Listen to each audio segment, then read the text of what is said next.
پاس آیا کرتے تھے تو مجھے کہنے لگے بڑا شور کرتا ہوں گھر میں اور بڑا احتجاج کرتا ہوں، اس کے باوجود بھی میری کوئی بات نہیں سنتا۔ تو میں نے کہا کہ ایک سادے آدمی کا سادہ نسخہ آپ استعمال کریں، ہو سکتا ہے آپ کی پریشانی کا کوئی حل نکلے۔ تو کہنے لگے وہ کیسے؟ میں نے کہا آج آپ نے گھر جانا ہے تو کوئی شور نہیں کرنا، صرف السلام علیکم کہہ کے اپنے کمرے میں چلے جانا ہے۔ تو فرماتے مجھے دوبارہ ملے تو کہنے لگے میں السلام علیکم کہہ کے اپنے کمرے میں چلا گیا تو جس بہو کو کئی آوازیں دیتا تھا وہ نہیں نہ آتی تھی، 10 منٹ گزرے تو آ گئی، کہنے لگی ابا جی طبیعت ٹھیک ہے، کوئی چیز چاہیے تو میں لاؤں؟ چپ رہسے تے موتی مل سن، بے شک تے ذکر کرے تے ہیرے۔ تو میرے عزیز اپنی گفتگو کو بے وقار نہ کریں، اپنے انداز کو بے وقت نہ کریں، تھوڑی بات کریں، معقول بات کریں۔ اور پھر ایک اور بات بھی ذہن میں رکھیں کہ ہماری جو گفتگو ہوتی ہے اس کا ہمیشہ اثر ہوتا ہے۔ آپ کی بات سننے والے 2 لوگ ہو یا 2 کروڑ ہو، بات کا اثر ہوتا ہے۔ آپ اپنے دوستوں کے بیچ بات کر آتے ہیں، آپ کا خیال ہوتا ہے انہوں نے توجہ نہیں کی، آپ کا خیال ہوتا ہے کہ انہوں نے آپ کی بات کو اہمیت نہیں دی، حالانکہ آپ کی بات وہ وقتی طور پر انکار کر بھی دے لیکن گھر جا کے سوچتے ہیں کہ یار میرے فلاں دوست نے یہ بات کی تھی۔ آپ کے منہ پہ کہہ بھی دے نہیں تجھے نہیں پتا، لیکن آپ کی بات کا اثر ہوتا ہے۔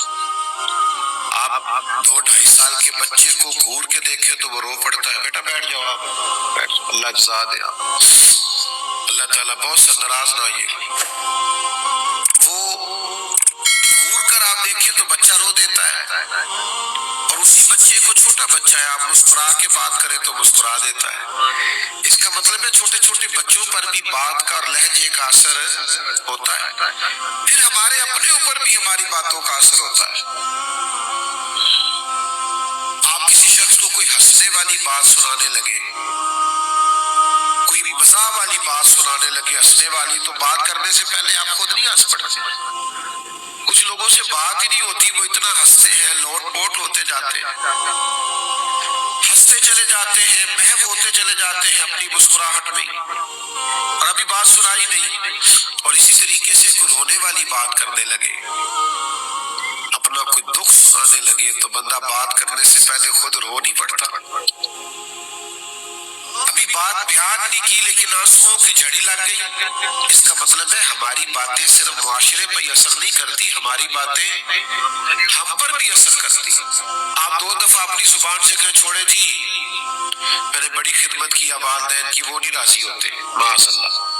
آپ 2 دفعہ یہ کہیں آپ کا دل سخت ہونے لگے گا ماں باپ کے بارے میں، لیکن اگر آپ یہ کہیں کہ یار نہیں ماں باپ ہی ہوتے، ان کا اکرام کرنا، ان سے پیار کرنا یہ بڑا ضروری اور بڑا اہم مسئلہ ہے۔ تو بھائی میرے یاد رکھیے گا اور سمجھ لیجئے گا کہ ایک تو زبان اللہ کی نعمت ہے، اس کی قدر کریں، اسے غلط جگہ پہ استعمال نہ کریں، اور دوسرا یہ کہ یہ مت سمجھے کہ آپ کی بہت زیادہ باتوں سے آپ کی قدر بڑھے گی۔ آپ کی گفتگو جتنی محتاط ہو، جتنی جامع ہو، جتنی مدلل ہو، اس قدر زیادہ اس کے اثرات بہتر ہوں گے۔ اور تیسری بات میں نے یہ عرض کی کہ ہماری باتوں کا معاشرے پر بھی اثر ہوتا ہے، لوگوں پر بھی اثر ہوتا ہے، اور چوتھی بات یہ کہ ہماری باتوں کا ہم پر بھی، اللہ آپ کو جزا دے، آپ تو یاد رکھنے لگے ہیں باتیں ماشاءاللہ سے۔ باتیں کمزور نہیں، آج کل نا ہمارے ہاں ہمارے مذہبی اسٹیجوں پر بھی جو لوگ بات کرتے ہیں کمزور بات کرتے ہیں، بعض لب و لہجے شستہ نہیں، اچھا نہیں لگتا یار، دینی اسٹیج پر آپ کا یہ انداز نہیں ہونا چاہیے۔ جچا تلا، آپ آواز اونچی نہ کریں، دلیل مضبوط کریں، آپ کی دلیل تگڑی ہونی چاہیے، اس پہ آواز ہلکی بھی ہو گئی تو گزارا چل جائے گا، دلیل سے مضبوط ہو۔ آپ وہ ہمارے نقیبے محفل ہوتے ہیں نا تو بھاگ کے ادھر چلے جاتے ہیں، پھر بھاگ کے ادھر آ جاتے ہیں، بھی آپ کیا کرنے لگے؟ کہتے ہیں میں جملہ دینے لگا۔ تو بھئی جملہ دینا ہے، بم چلانا ہے کوئی؟ آپ کہتے ہیں آرام سے جو بات کرنی ہے، اس میں آپ تقدس کا خیال کریں، اسٹیج کی پاکیزگی کا خیال کریں، تو گفتگو تو کرنی ہے تو اچھی بات کریں، حوصلہ افزائی کی بات کریں۔ خیر، اور آپ کو بتاؤں نبی پاک علیہ السلام نے فرمایا دو بھائیوں کی صلح کرانے کے لیے تمہیں خلاف واقعہ بھی بات کرنی پڑے نا، یعنی بظاہر لگے کہ جھوٹ ہے لیکن بول دو دو دوستوں کی صلح کرا دو، دو بھائیوں کی صلح کرا دو، لیکن یہاں لوگوں کو دور کرنے کے لیے تو جھوٹ بولتے ہیں، قریب کرنے کے لیے خلاف واقعہ بات نہیں کرنی۔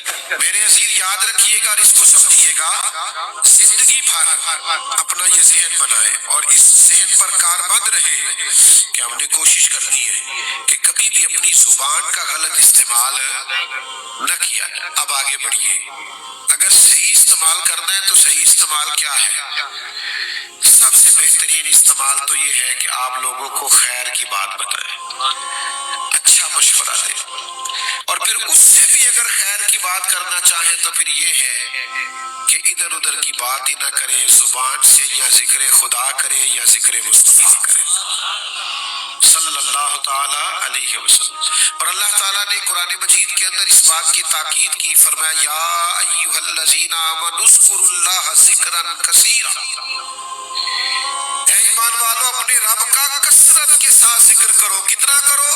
وَسَبِّحُوهُ بُكْرَةً وَأَصِيلًا، فرمایا صبح و شام بس اسی کی پاکی بولو، چھوڑ دو دنیا داروں کی خوش آمدیں کرنی، افسروں کی خوش آمدیں کرنی، جھوٹی تعریفیں کرنی، اور اپنا چھوٹا سا کام نکالنے کے لیے ادھر دیکھنا، چھوڑ دو تعریفیں کرنا، خوش آمدیں کرنا۔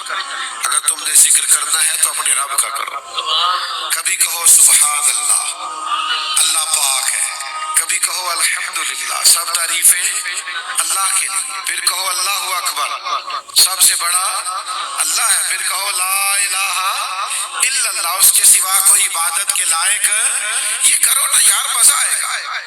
چھوڑ دو ادھر ادھر کی تعریفیں کرنی، جھوٹی خوش آمدیں کرنی، بلا وجہ کے قصیدے پڑھنے، رب رسول کی تعریف کرو اور خوب کرو۔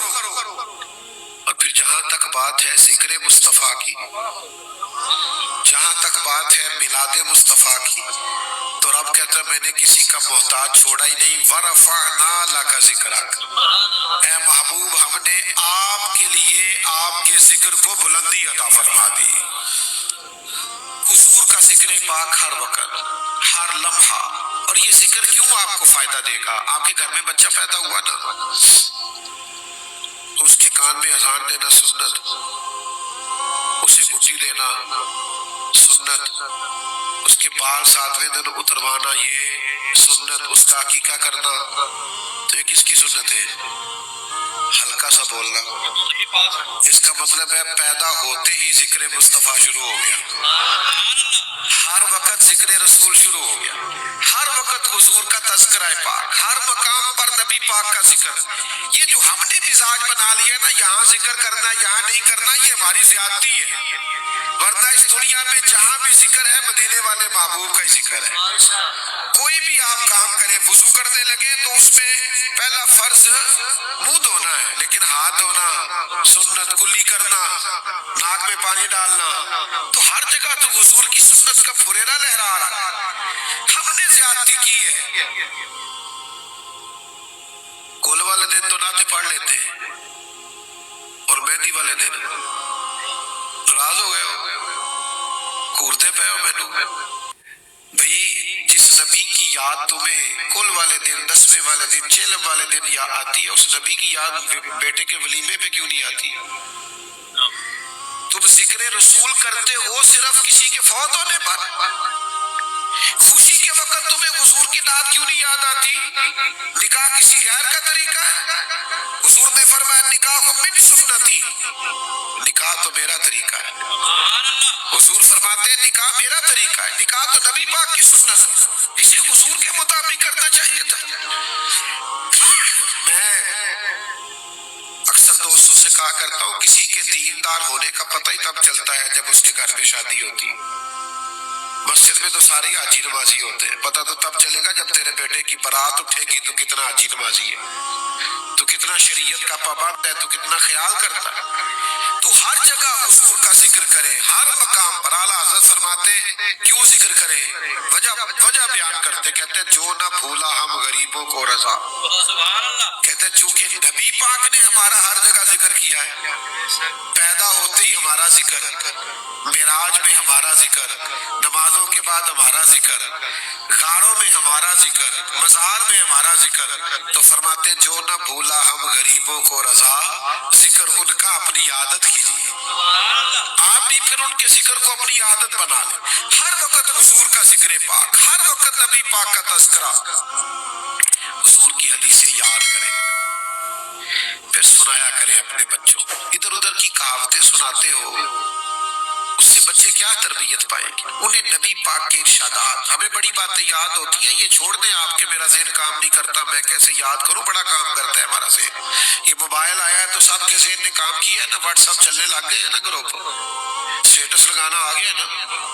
اللہ خیر کرے، آپ حضور کی حدیثیں یاد کریں، وہ بھی یاد کر دی آ جائیں، پرانی آیات کے تراجم یاد کریں، آ جائیں، تھوڑی توجہ کریں۔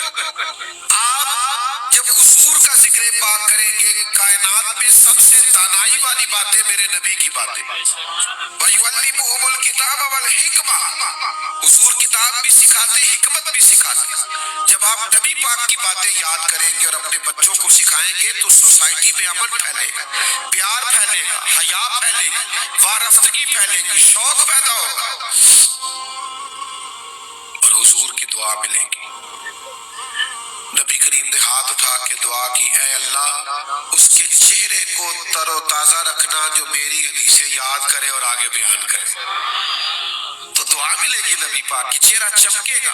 شرط یہ ہے کہ ذکر پاک کرے، حضور کی گفتگو کو کرے۔ اور صحابہ نا ہر وقت حضور کی نعت پڑھتے تھے۔ ہمارے کچھ لوگ کہتے ہیں میں پریشان بڑا ہوں، ذرا حالات ٹھیک ہو جائے پھر میں بھی حضور کا ذکر کروں گا۔ بڑی پریشانی تھی صحابہ کو بھی، 313 لوگ تھے صرف بدر میں، 1000 سے مقابلہ تھا، اور وہ لاؤ لشکر سمیت تھے، ان کے پاس نہ زیادہ تلواریں تھی، نہ زرہیں تھی، نہ اونٹ تھے، کچھ بھی نہیں۔ ان لوگوں نے اتنے کٹھن حالات میں جہاں یہ بیان کیا نا کہ ہمارے پاس اسلحہ پورا نہیں تھا، حالات سازگار نہیں تھے، وہاں ان لوگوں نے یہ بھی بیان کیا کہ ہمارے نبی کی شان یہ ہے کہ حضور نے تو ایک دن پہلے ہی بتا دیا تھا فلانا کافر یہاں مرے گا، فلانا کافر یہاں مرے گا، یہ صحیح مسلم میں موجود۔ یعنی حالات اتنے بھی خراب تھے، حضور کی شانیں بیان ہوتی رہی، نبی پاک کے تذکرے بیان ہوتے رہے۔ حضور کے ذکر پاک کو نہ چھڑے، اسی ذکر سے تو برکات نازل ہوگی، یہ ذکر ہوگا تو اللہ کا انعام آئے گا۔ ذکر رسالت امام ہر وقت، یعنی جنگ خندق میں بڑے حالات خراب تھے، بڑی شدید مشکلات تھی، صحابہ کرام نے پیٹ پر پتھر باندھ رکھے تھے، بھوک سے شدت تھی، انہوں نے یہ بھوک بھی بیان کی ہے کہ ہم نے پیٹوں میں پتھر باندھے ہوئے تھے، اور ساتھ یہ بھی بیان کیا کہ حضرت جابر ابن عبداللہ نے 4 لوگوں کا کھانا پکایا تھا، پر نبی پاک سینکڑوں کو لے کے گئے تھے، سب کو پورا آ گیا تھا۔ حضور کی نعت وہ کبھی بھولتے نہیں، ہر وقت حضور کا ذکر پاک کرے، نبی پاک کے ارشادات کو یاد کرے، حضور کی سنت کو یاد کرے۔ کوئی کام کرنے لگے تو دیکھیں پہلے یہاں میرے نبی کا طریقہ کیا ہے، حضور نے یہ کام کس طرح کیا۔ اپنے رویوں سے، اپنے لب و لہجے سے ہر وقت نعت خواہ بنے رہے، یہ رسمی سا انداز نہ اختیار کریں کہ کوئی محفل ہوگی تو چلو نعت ہوگی۔ میرے عزیز ہر وقت ذکر، ہر وقت ذکر، ہر وقت نبی پاک کا ذکر۔ ہاں یہ ذکر باقی اذکار کی طرح نہیں ہے، اس ذکر کا کچھ ادب زیادہ ہے۔ سبحان اللہ۔ میری آپ طبیعت دیکھ رہے ہیں، نزلہ زکام کیسا ہے، پھر بھی آپ سے بات کر رہا ہوں، تو مجھے امید ہے آپ پیار بڑا کرتے ہیں، ناراض نہیں ہوگے، کر لو 1-2 باتیں، تسی نہ کر دے ہو، نہ ہاں کر دے ہو، لڑے جاب دے ہو، 1-2 باتیں کر لو تھوڑی ناراضگی والی۔ آپ سب کو پتا تھا نا محفل میں آنا، پھر بھی ننگے سر آ گئے، ٹوپی تک نہیں پہنی ساتھ پہ، اور ادب والوں کی محفل، اہل سنت کی محفل، ہمارا تو مزاج ہی نہیں۔ وہ بھائی بغیر وضو کے، بغیر سر ڈھانپ کے، یہ تو مطلب یہ سیاسی جلسہ جس میں آپ جیسے مرضی آ جائیں، تھوڑی سی شفقت فرمایا کریں، اس کے آداب کا، انوار کا، یہ پیار سے کہہ رہا ہوں آپ سے، آپ میرے اپنے ہیں نا، اس لیے بات کر رہا ہوں۔ ہر ذکر اور ہے، حضور کے ذکر کا ادب بڑا ہے، کسی کی کتاب میں نہیں آیا، حضور نے کہیں حکم نہیں دیا، لیکن امام مالک کا طریقہ تھا اگر کوئی شخص دروازے پہ آتا مسئلہ پوچھنے کے لیے تو امام صاحب فرماتے فقہ کا مسئلہ پوچھنا یا حدیث پاک سننی ہے؟ وہ کہتا فقہ کا مسئلہ پوچھنے، اب بٹھاتے چائے پانی دیتے مسئلہ بتاتے چلا جاتا۔ اگر کہتا نا حضور کی حدیث سننی ہے تو چاہے بندہ ایک ہی ہوتا، امام صاحب پہلے غسل کرتے، خوشبو لگاتے، امامہ باندھتے، ممبر پر بیٹھتے، پھر میرے نبی کا ذکر کرتے۔ یہ حضور کا ذکر پاک، اس کے آداب، اس کا طریقہ، اس کے اندر جاذبیت، اس میں امتی کی وارفتگی نظر آئے۔ یعنی کسی نے کہا نہیں، اور امام بخاری نے جب بھی کوئی حدیث لکھی ہے پہلے 2 رکعتیں پڑھی ہے، پھر حضور پہ درود پڑھا ہے، خوشبو لگائی ہے، پھر نبی پاک کے ارشادات لکھے، پابند نہیں کیا کسی نے۔ تو میرے بھائی اس ذکر کے آداب ہیں، آپ ان آداب کے ساتھ ذکر کریں گے کلیجہ ٹھنڈا ہو، آپ کو راحت ملے گی، آپ سکون پائیں، آپ طمانینت محسوس کریں گے۔ آج کل تو ہر خبر ہی بریکنگ نیوز ہوتی ہے نا، اور چینل زیادہ ہے، خبریں تھوڑی ہیں، تو اس لیے بھی ویسے بھی ہر آدمی کی جیب میں موبائل ہے، سارے ویڈیو بنا سکتے ہیں، اللہ ماشاءاللہ سارے صحافی ہیں، حال ہی کوئی نہیں۔ لیکن پرانے زمانوں میں کوئی خبر ہوتی تھی تو واقعی کوئی خبر ہوتی تھی تو لوگ خبر سمجھتے تھے۔ جب حضرت ابو بکر صدیق رضی اللہ تعالیٰ عنہ نے کلمہ پڑھا تو یہ ایک خبر تھی کہ ابو بکر مسلمان ہو گئے، یعنی ایک بہت بڑے تاجر اور پھر اپنے قبیلے کے سردار اور لوگ جن سے مشورے لینے جاتے ہیں صاحب الرائے سمجھتے، معاملہ فہم اور سیانہ بندہ سمجھتے، ابو بکر صدیق مسلمان ہو گئے، بہت بڑی خبر تھی۔ اب کچھ لوگ نے اس خبر کی تصدیق کرنے کے لیے جناب صدیق اکبر کے پاس گئے، بتاؤ کون کون گیا خبر پتہ کرنے کے واقعی مسلمان ہوئے، کون کون گیا؟ اب تاجر کے دوست بھی تو تاجر ہی ہوں گے نا، بڑوں کے دوست بھی، ان کے دوست جو پتہ کرنے گئے بھلا کون کون تھے؟ حضرت عثمان غنی، حضرت سعید بن زید، حضرت عبد الرحمن ابن عوف علیہم رضوان، اتنے بڑے بڑے، یہ صرف پتہ کرنے گئے کہ سنا ہے مسلمان ہو گئے، پتہ کرے خبر سچی ہے۔ یہ جب وہاں پہنچے نا حضرت صدیق اکبر کے پاس، صرف تصدیق کرنے کے لیے کہ سنا ہے آپ مسلمان ہو گئے، تو اب بڑی سادی سی بات تھی، اس کا جواب تھا ہوا ہوں یا نہیں ہوا، 2 ہی باتیں تھی، لیکن حضرت صدیق اکبر کہنے لگے بیٹھ جاؤ بتاتا ہوں، یہ جو سوال تم نے پوچھا یہ اتنا سادہ نہیں، تم نے میرے نبی کی بات ہی پوچھ لی ہے، میرے دل آمنہ کے لال کی باتیں کرے، اب حضور کی بات پوچھی ہے تو ذرا بیٹھ جاؤ۔ حضرت صدیق اکبر نے انہیں بٹھا لیا۔ علامہ اسماعیل حقی علیہ رحمت نے لکھا ہے اس ذوق سے جناب صدیق اکبر نے نبی پاک کی بات کی، کبھی حضور کے اخلاق عالیہ کی بات کی، کبھی میٹھے بولوں کی بات کی، کبھی معاف کرنے کے جذبے کی بات کی، کبھی عطا کرنے کی بات کی، کبھی نواز دینے کی بات کی، کبھی قریب کے کرم کرنے کی بات کی، اس ذوق سے بات کی کہ وہ جو صرف پتہ کرنے آئے تھے نا مسلمان ہوئے ہیں کہ نہیں، وہ کہنے لگے ہمیں بھی لے چلو، ہم سب نے بھی کلمہ پڑھنا، ہم بھی چلیں گے، سودا لینے کے لیے بازار گئے ہم، اور ہاتھ اس کے بکے جس کے خریدار گئے ہم۔ تو بھائی آپ حضور کا ذکر پاک کریں، یعنی کوئی سنے تو اسے لطف تو آئے نا، آپ کے لب و لہجے سے حسن چھلکے، ذوق چمکے، طبیعت تازہ ہو جائے، بیمار صحت یاب ہو جائے، کلیجہ ٹھنڈا ہو جائے۔ آپ حضور کا ذکر ذرا جم کے کیا کریں، حضور کا ذکر پاک کریں تو اس سے ناراض نہ ہونا۔ یہ ہماری سیاسی تقریریں ہوتی ہیں نا، تو ہمارے یہ جو امیدواران ہوتے ہیں اسمبلیوں کے، ان کو اپنے لیڈر کا نام بڑا اچھا لینا ہوتا ہے، قائد عوام اور قائد جمہوریت اور فلانا اور فلانا، حضور کا نام لینا پڑے تو ان کو مشکل آتی ہے، کیونکہ جڑا کام روز کریے نا وہ پھر ہوندا۔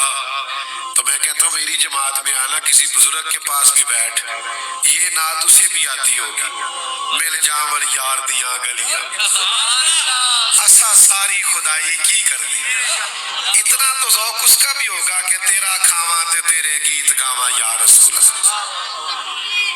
تو عزیز آپ سنیں جی سنیں، اللہ بیٹا کچھ خطیب ایسے ہوتے ہیں جو بغیر نعروں کے بھی ساری تقریر کر جاتے ہیں. ہاں آپ سبحان اللہ آہستہ بھی کہیں تو ہمارا گزارا ہوگا. اللہ کے فضل سے نہ داد کی ضرورت ہے نہ امداد کی ضرورت ہے. بس آپ بات سنیں اور سمجھ لیں تو یہی ہمارے لیے بڑی داد. اور بیمار ہوں زیادہ بات کر بھی نہیں سکتا، بس بات کو سمیٹوں گا تھوڑی دیر میں. تو حضور کا ذکر جو صحابی بظاہر ذکر نہیں بھی نہ کرتے تھے وہ بھی کمال کر جاتے تھے. جس نے نعت باقاعدہ نہیں بھی پڑھی اس نے بھی کمال پڑھی.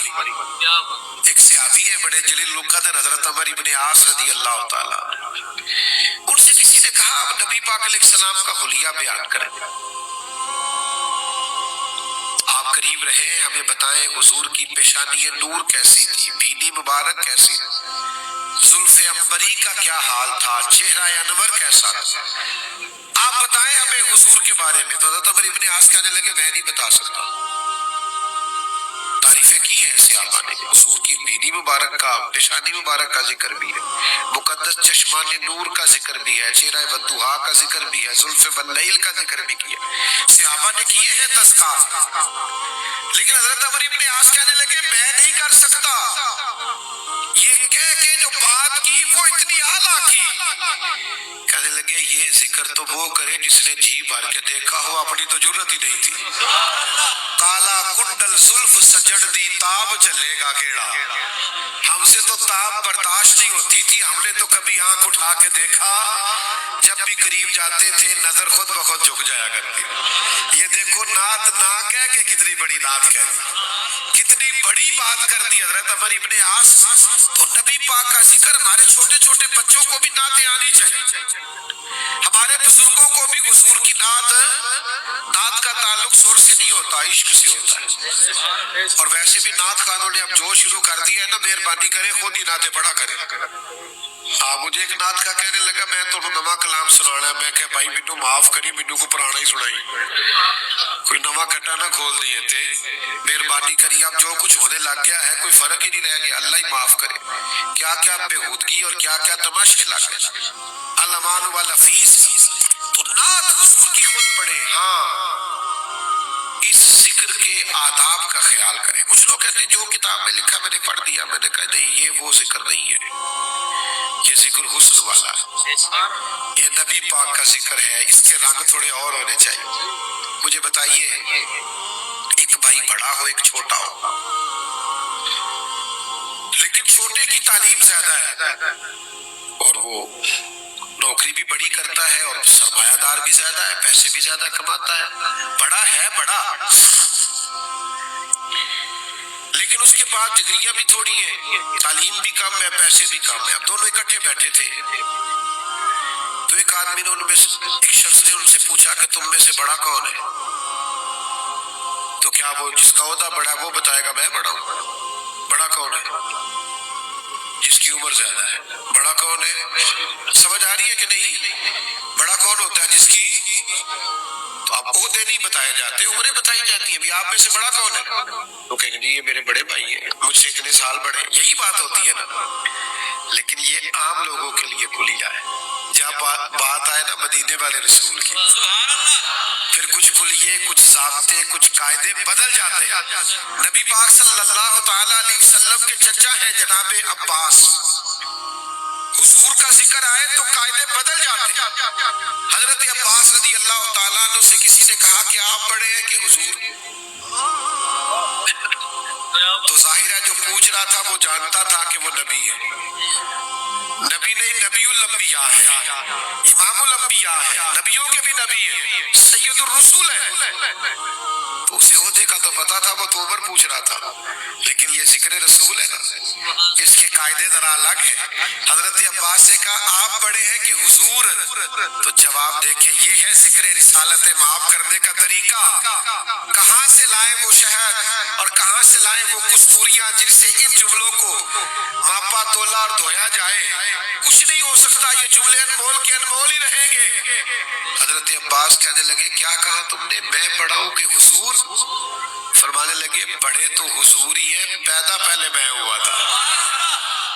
بڑے حضوری ہیں. پیدا پہلے ذکر ان کا کیجئے ہر بات پر، اور چھیڑنا شیطان کا عادت کیجئے، اور جو نہ بھولا ہم غریبوں کو رضا، ذکر اس کا اپنی عادت کیجئے. میرے عزیزوں، ادب سے، احترام سے، ذوق سے، شوق سے، محبت کے ساتھ اپنے نبی کریم کا ذکر کریں، اور ہر وقت کریں، ہر جگہ کریں، اور ذرا ذوق سے کریں، اور ذرا دھلے ہوئے لہجے سے کریں، اور ذرا ادھر ادھر کی باتیں نہ کریں. جب بھی کریں مدینے والے کی بات کریں. باقی باتوں سے نا ہم نے ناراض نہیں ہونا. وہ ہمارے مذہبی اسٹیجوں پہ ہم کبھی کبھی جاتے ہیں تو ہمیں لسٹ ملتی ہے، کہتے ہیں یہ مہمان خصوصی ہے، اس کا بھی نام لینا ہے، اس کی زیر صدارت ہے، اس کا بھی نام لینا ہے، ان کی زیر سرپرستی، ان کی زیر نگرانی. تو میں انہوں نے کہنا کارتے تو سب انہوں آکیا سی نبی پاک دی تعریف کرنی، ساڑھے کو نہیں ہوندی ہے ادھر ادھر دیا تعریفاں. میں اپنی حیاتی تو قربان جاواں، ساری محمد پقیدے گزر گئی. کرو مد ہے اہل دول رضا، اور پڑے اس بلا پہ میری بلا. میں تو گدا ہوں اپنے کریم کا، میرا دین پا رہا ہے نانے. ہاں کوئی عالم ہے، درویش ہے، فقی ہے، سید ہے، بات اور ہے، سر کے تاج ہے. لیکن یہ جو دنیا داری کا غلبہ ہم میلاد کے اسٹیج پہ بھی لا کے بٹھا لیتے ہیں نا اس بندے کو جو کبھی مسجد ہی نہیں آیا، اور کہتے ہیں یہ صدارت کرے گا. تو بھئی میلاد کی محفل کی صدارت اس سے کراؤ جس کو 40 سال ہو گئے فجر کی اذان دیتے، 30 سال ہو گئے مسجد میں جھاڑو دیتے، کہ یہاں بھی جو 50,000 زیادہ دے گا وہ صدارت کر جائے گا. خدا کا خوف کرے گا. یہاں تو کم از کم ان آداب کا آپ خیال کریں، اور یہاں بھی آپ اگلی سیٹیں ان کو دے دیتے ہیں ذکر رسول کی باری میں جن کے ہاتھوں میں نوٹوں کی دتی ہے، اور غریب دیکھتا رہ جاتا ہے کہ میری یہاں بھی عزت نہیں. تو خدا را اس ذکر کے تقاضوں کو سمجھو. آپ وہ خاص شعور پیدا کرو جو شعور یہ ذکر مانگتا ہے. آپ اگر ہر جگہ حضور کا ذکر کرنے لگیں گے تو نبی پاک کی تعلیمات عام ہوں، سوسائٹی اور معاشرے میں حسن بڑھے گا.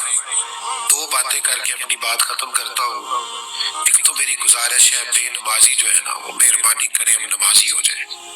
نماز کی وضاحت ہی کوئی نہیں.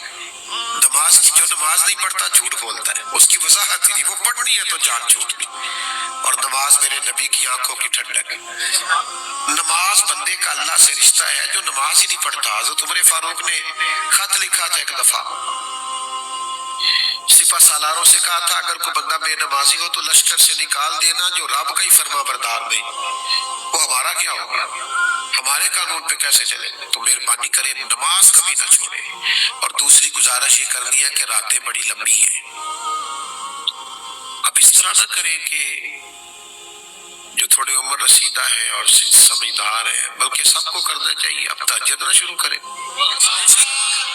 حضور کو پسند بڑی ہے، نبی پاک نے ہمیشہ پڑھی. رات کافی لمبی ہے، بعض بندے تھک جاتے ہیں سو تو رات کو ذرا موبائل سے جان جلدی چھڑا لیں، تھوڑا وقت پہ سوئیں. صبح کو فجر سے 1 گھنٹہ پہلے اٹھیو. جڑے ساڈے وڈیرے نہیں سن کہندے میں نماز پڑھی پھر سبق پڑھیا، تے ہن میں تہانوں بٹھانی ہاں. تو میرے بھائی جس طرح ہماری نانیاں دادیاں مائیں ہمیں جگاتی تھی، تو اس طرح سویرے تہجد کا مزاج بنائے.